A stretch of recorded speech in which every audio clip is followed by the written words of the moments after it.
Hello everyone. हर हर महादेव। आज हम गुरुवार की कथा, पूजा की विधि और भगवान विष्णु का करेंगे धन्यवाद।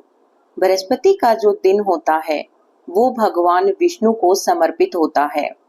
जो व्यक्ति गुरुवार भगवान विष्णु की पूजा करता है, जो गुरुवार की कथा सुनता है, गुरु बृहस्पति की और भगवान विष्णु की कृपा से उनकी सभी परेशानियां दूर हो जाती हैं।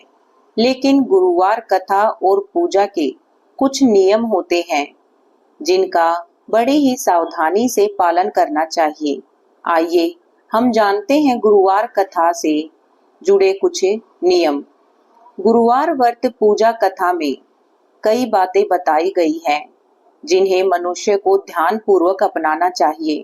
कहते हैं कि जो मनुष्य श्रद्धा भाव से गुरुवार को भगवान विष्णु की पूजा करता है और गुरुवार की कथा कहता और सुनता है, उसकी गरीबी और कष्ट भगवान विष्णु दूर कर देते हैं। जीवन में सुख समृद्धि आती है। आइए आज हम सुनाते हैं आपको गुरुवार की व्रत कथा।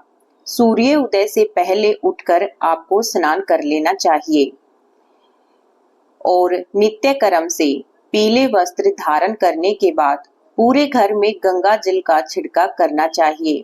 इसके बाद श्री हरि विष्णु की मूर्ति की स्थापना करनी चाहिए। पीले रंग के पुष्प उन्हें समर्पित करने चाहिए।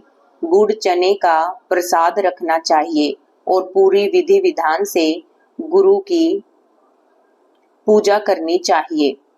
आइए अब हम सुनते हैं गुरुवार की व्रत कथा। भारतवर्ष में एक राजा राज्य करता था। वो बड़ा ही प्रतापी और दानी था। वो नित्य गरीबों और ब्राह्मणों की सेवा और सहायता करता था। वह प्रतिदिन मंदिर में भगवान के दर्शन करने के लिए जाता था, लेकिन उसकी यही बात उसकी रानी को अच्छी नहीं लगती थी। वह न तो पूजा करती थी और ना ही दान करती थी और वो अपने राजा को भी रोकती थी। एक दिन राजा शिकार खेलने के लिए वन में गए हुए थे, तो रानी और दासी महल में अकेली थी। उसी समय बृहस्पति देव साधु के रूप में राजा के महल में भिक्षा के लिए आए और भिक्षा मांगी, तो रानी ने भिक्षा देने से मना कर दिया। रानी ने कहा कि साधु महाराज, मैं तो दान पुण्य से तंग आ गई हूँ। इस कार्य को करने के लिए मेरे पति ही बहुत हैं। अब मैं तो ऐसी कृपा चाहती हूँ कि जिससे सारा धन नष्ट हो जाए और मैं आराम से रह सकूं। साधु ने कहा कि देवी, तुम तो बड़ी अजीब हो। धन और संतान से कौन दुखी होता है? इसकी तो कोई कामना भी नहीं कर सकता। पापी भी पुत्र और धन की इच्छा करते हैं। अगर तुम्हारे पास बहुत अधिक धन है तो भूखे मनुष्यों को भोजन कराओ, प्याऊ लगवाओ, ब्राह्मणों को दान दो, कुएं, तालाब, बावड़ी, बाग बगीचे आदि का निर्माण करो, मंदिर, पाठशाला, धर्मशाला बनवा कर दान दो, निर्धनों की कंवारी कन्याओं का विवाह कराओ, साथ ही यज्ञ का कर्म करो, अपने धन को शुभ कार्यों में खर्च करो। ऐसा करने से तुम्हारा नाम परलोक में भी सार्थक होगा और तुम्हें स्वर्ग की प्राप्ति होगी। लेकिन रानी ने इन उपदेशों का कोई प्रभाव नहीं पड़ा। वो बोली कि महाराज, मुझे ऐसे धन की आवश्यकता नहीं है जिसको मैं अन्य लोगों में दान कर सकूं, जिसके रखने और संभालने में सारा समय नष्ट हो जाए। आप ऐसी कृपा कीजिए कि ये सारा धन ही नष्ट हो जाए।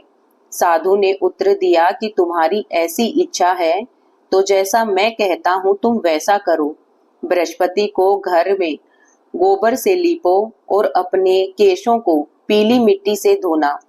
राजा से कहना कि बृहस्पतिवार को हजामत जरूर बनवाए। भोजन में मांस, मदिरा खाना और कपड़े धोबी के यहाँ धुलवाने के लिए डाल देना। ऐसा करने से 7 बृहस्पति को ही तुम्हारा सारा धन नष्ट हो जाएगा। इतना कहकर साधु महाराज वहां से अंतर्ध्यान हो गए। इसके बाद रानी ने वैसा ही कहा जैसा साधु ने बताया था। 3 बृहस्पति बीते और उसका समस्त धन, सारी संपत्ति नष्ट हो गई और भोजन के लिए राजा और रानी तरसने लगे। तब एक दिन राजा ने रानी से कहा कि तुम तो यहाँ रहो, मैं दूसरे देश में जाकर चाकरी करता हूँ ताकि हम दोनों का पेट पाल सकूं। यहाँ मुझे कोई मनुष्य कार्य नहीं देगा, क्योंकि मैंने इस देश का राजा था और अब मैं भिखारी हो गया हूँ। यह कहकर राजा तो परदेश चला गया। वहां जंगल में जाता, लकड़ियां काट कर लाता और शहर में बेचता। इसी से अपना जीवन व्यतीत करने लगा था। इधर राजा के बिना रानी और दासियां दुखी रहने लगी। किसी दिन भोजन मिलता तो किसी दिन जल पीकर रह जाती थी। एक समय जब रानी और दासियों को 7 दिन तक बिना भोजन के रहना पड़ा। जो रानी की दासी थी, उन्होंने कहा कि पास के गांव में मेरी बहन रहती है, वो बड़ी धनवान है, तुम उसके पास जाओ और 5 सेर अनाज मांग कर लाओ ताकि कुछ समय तक हमारा गुजर बसर हो सके। दासी रानी की बहन के पास गई। उस दिन बृहस्पतिवार था। रानी की बहन उस समय बृहस्पतिवार की कथा सुन रही थी। दासी ने रानी की बहन को अपनी रानी का संदेश दिया, लेकिन रानी की बहन ने कोई उत्तर नहीं दिया, क्योंकि जब दासी को रानी की बहन से कोई उत्तर नहीं मिला तो वह बहुत दुखी हुई और उसे क्रोध भी आया। दासी ने वापिस आकर रानी को सारी बातें बता दी। ये सुनकर रानी ने कहा कि दासियों, इनमें उनका कोई दोष नहीं है। जब बुरे दिन आते हैं तो कोई सहारा नहीं देता। अच्छे बुरे का विपत्ति के समय ही पता लगता है, जब ईश्वर की इच्छा होगी, और वही होगा जो हमारे भाग्य में लिखा है। यह सब कहकर रानी ने अपने भाग्य को कोसा। उधर रानी की बहन ने सोचा कि मेरी बहन की दासी आई थी, लेकिन उस समय मैं बोल नहीं पाई, इससे वह बहुत दुखी होकर गई है। कथा सुनकर पूजन समाप्त होने के बाद वह अपनी बहन के घर आई और कहने लगी कि बहना, मैं बृहस्पतिवार की व्रत कथा सुन रही थी, तुम्हारी दासी गई, लेकिन तब मैं कथा पूरी नहीं हुई थी। तब तक मैं उठ नहीं सकती, इसीलिए मैं बोल नहीं पाई। कहो, दासी क्या करने के लिए आई थी? तब रानी बोली कि हमारे घर में अनाज नहीं है। ऐसा कहते कहते रानी की आंखें पानी से भर आई। उनकी दासियों समेत 7 दिन से भूखा रहने की बात उसने अपनी बहन को बताई। इसीलिए मैंने दासी को तुम्हारे पास 5 सेर नाज लाने के लिए भेजा था। रानी की बहन बोली कि बहन देखो, बृहस्पति देव सबकी मनोकामना पूर्ण करते हैं। शायद तुम्हारे घर में अनाज रखा है। पहले तो रानी को विश्वास नहीं था, परंतु बहन के आग्रह करने पर उसने दासी को अंदर भेजा। दासी घर के अंदर गई तो वहां एक घड़ा नाद से भरा हुआ मिला। उसे बड़ी हैरानी हुई। उसने बाहर आकर रानी को बताया। दासी रानी से कहने लगी कि हे रानी, जब हमको भोजन नहीं मिलता था तब भी हम व्रत ही करते थे, इसीलिए क्यों न आज इस व्रत की कथा और विधि पूछ ली जाए, हम भी व्रत किया करेंगे। दासी के कहने पर रानी ने अपनी बहन से बृहस्पति व्रत के बारे में पूछा। उसकी बहन ने बताया कि बृहस्पतिवार के व्रत में चने की दाल, गुड़ और मुनका से विष्णु भगवान का केले के वृक्ष की जड़ में पूजन करें और दीप जलाकर कथा सुने। उस दिन एक ही समय भोजन करके भोजन के पीले खाद्य पदार्थ का सेवन जरूर करें।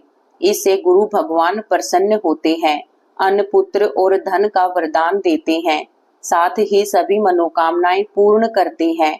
व्रत और पूजन की विधि बनाकर रानी की बहन घर लौट आई थी। रानी और दासी दोनों ने निश्चय किया कि बृहस्पति देव भगवान का पूजन जरूर करेंगे। 7 रोज के बाद जब बृहस्पतिवार आया तो उन्होंने व्रत रखा। गुड़साल में जाकर चना और गुड़ बीन ले आई और दाल से केले की जड़ में विष्णु भगवान का पूजन किया। अब पीला भोजन कहाँ से आए? दोनों बड़ी दुखी हुई, परंतु उन्होंने व्रत किया था, इसीलिए बृहस्पति भगवान प्रसन्न थे। एक साधारण व्यक्ति के रूप में 2 थालों में पीला भोजन लेकर आए और दासी को देकर बोले कि हे दासी, यह भोजन तुम्हारे और तुम्हारी रानी के लिए है। इसे तुम दोनों ग्रहण कर लेना। दासी भोजन पाकर बहुत प्रसन्न हुई। उसने रानी से कहा कि चलो रानी जी, भोजन कर लो। तुरंत रानी को भोजन आने के बारे में कुछ नहीं पता था, इसीलिए उसने कहा कि तू जा भोजन कर, क्योंकि तू व्यर्थ ही हमारी हंसी उड़ाती है। तब दासी ने कहा कि एक व्यक्ति भोजन देकर गया है। तुम तब रानी ने कहा कि वह व्यक्ति तेरे लिए ही भोजन दे गया, तू ही भोजन कर ले। तब दासी ने कहा कि वह व्यक्ति हम दोनों के लिए 2 थालों में सुंदर पीला भोजन देकर गया है, इसीलिए मैं और आप दोनों एक साथ भोजन करेंगे। यह सुनकर रानी बहुत प्रसन्न हुई और दोनों ने भगवान गुरु का नमस्कार करके भोजन किया। उसके बाद वे प्रत्येक बृहस्पति को गुरु भगवान का व्रत और पूजन करने लगी। बृहस्पति भगवान की कृपा से उसके पास धन हो गया, लेकिन रानी फिर से पहले की तरह आलस्य करने लगी। तब दासी बोली कि देखो रानी, अब तुम पहले की तरह आलस नहीं कर सकती। तुम धन को रखने में कष्ट होता है, इसी कारण सारा धन नष्ट हो गया था। अब गुरु भगवान की कृपा से धन मिला है, तो फिर तुम आलस्य मत करो। बड़ी मुसीबतों के बाद हमने ये धन पाया है, इसीलिए हमें दान पुण्य करना चाहिए। अब तुम भूखे मनुष्य को भोजन कराओ, प्याऊ लगवाओ, ब्राह्मणों को दान दो, तालाब, कुएं, बावड़ी और बाग बगीचे आदि का निर्माण करवाओ, मंदिर, पाठशाला और धर्मशाला बनवाओ, निर्धन की कुंवारी कन्याओं का विवाह करवाओ, साथ ही यज्ञ और कर्म करो। अपने धन को शुभ कार्यों में खर्च करो, जिससे तुम्हारे कुल का यश बढ़ेगा और स्वर्ग की प्राप्ति होगी और तुम्हारे पितृ भी प्रसन्न होंगे। दासी की बात मानकर रानी शुभ कर्म करने लगी। उसका यश फैलने लगा। एक दिन रानी और दासी आपस में विचार करने लगी कि न जाने राजा किस दिशा में होंगे, उनकी खोज खबर नहीं है। उन्होंने श्रद्धा पूर्वक बृहस्पति देव से प्रार्थना की कि राजा कहाँ है और वो जहाँ भी हैं शीघ्र वापिस आ जाए। उसी रात्रि को बृहस्पति देव ने राजा को सौपन में कहा कि राजा उठ, तेरी रानी तुझको याद करती है, अपने देश को लौट जा। राजा प्रातःकाल उठा और जंगल से लकड़ियां काटने के लिए जंगल की ओर चल पड़ा। जंगल से गुजरते हुए विचार करने लगा कि रानी की गलती से उसे कितने दुख भोगने पड़े। बड़े राजपाट को छोड़कर जंगलों में आकर रहना पड़ा। बड़ा जंगल से लकड़ियां काटकर शहर में बेचकर गुजारा करना पड़ा और अपनी दिशा को याद करके व्याकुल होने लगा। उसी समय राजा के पास बृहस्पति देव साधु के वेश में आकर बोले कि लकड़हारे, तुम इस सुनसान जंगल में किस चिंता में बैठे हो, मुझे बतलाओ। यह सुनकर राजा की आंखों से आंसू आ गए। साधु की वंदना पर राजा ने अपनी संपूर्ण कहानी सुना दी। महात्मा दयालु होते हैं। वे राजा से बोले कि हे राजा, तुम्हारी पत्नी ने बृहस्पति देव के प्रति अपराध किया था, जिसके कारण तुम्हारी यह दशा हुई है। अब तुम चिंता मत करो, भगवान तुम्हें पहले से अधिक धन देंगे। देखो, तुम्हारी पत्नी ने बृहस्पति देव के व्रत शुरू कर दिए हैं। अब तुम भी बृहस्पतिवार के व्रत में चने की दाल, गुड़ और मुनक्का से विष्णु भगवान का केले के वृक्ष की जड़ में पूजन करो तथा दीप जलाकर कथा सुनो। उस दिन एक ही समय भोजन करना चाहिए, लेकिन भोजन में पीले पदार्थ जरूर होने चाहिए। भगवान तुम्हारी सभी मनोकामनाओं को पूर्ण करेंगे। साधु की बात सुनकर राजा बोला कि हे प्रभु, लकड़ी बेचकर तो इतना पैसा भी नहीं बचता जिससे भोजन के उपरांत कुछ बचा सकूं। मैंने रात्रि में अपनी रानी को व्याकुल देखा और मेरे पास कोई साधन नहीं था उसे उसका समाचार जान सकूं। फिर मैं कौन सी कहानी कहूं, यह भी मुझको मालूम नहीं है। साधु ने कहा कि हे राजा, मन से बृहस्पति भगवान के पूजन व्रत का निश्चय कर लो। वो स्वयं तुम्हारे लिए कोई न कोई राह बना देंगे।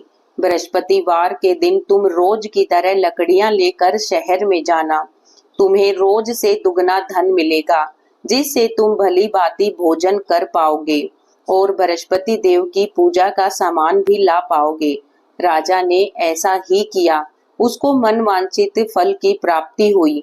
इस प्रकार से जो भी इस कथा को पढ़ता या सुनता है, उसकी सभी मनोकामनाएं बृहस्पति देव पूरी करते हैं। इसीलिए कथा आपको कैसी लगी प्लीज कमेंट बॉक्स में जरूर बताइएगा, और अगर आपको कथा अच्छी लगी तो लाइक कीजिएगा और चैनल को सब्सक्राइब कीजिएगा। ऐसी ही अच्छी कथाओं के साथ हम फिर अगली वीडियो में आपसे बात करेंगे। जय श्री बृहस्पति देव महाराज। हर हर महादेव।